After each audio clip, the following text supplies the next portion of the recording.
با مقصد ترغیب و تشکل طرز حیاتی سالم جلب نفران امکاناتشان محدود به ورزش با اقدام جمعیت ورزشی حاصلات منطقه کلوب در ناحیه وسیع مسابقه منطقوی بازی ششکه و شهامات دایر گردید.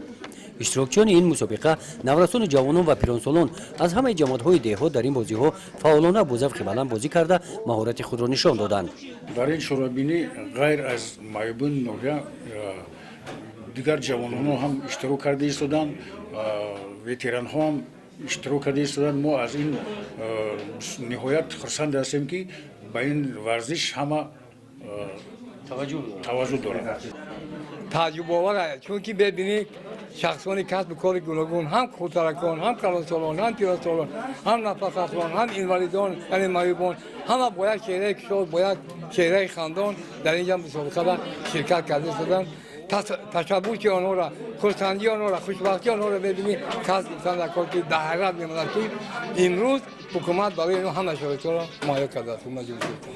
در بازی ششکه برای غالبیت بین زنان داوطلبان بسیارتر به قید گرفته شدند. رجب بولولیمو و کارمند مرکز خدمت رسانی اجتماعی در خانه از ناحیه واسع همه حریفانش را مغلوب نموده غالب این مسابقه گردید. ششکه بازی پسندیده رجب گل بود.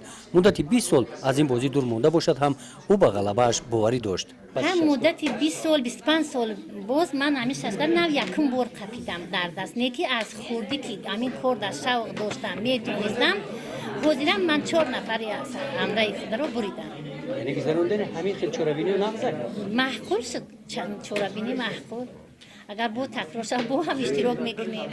این چورابینی ورزشی رجب رو دویم بار به این نمود ورزش برگردانید.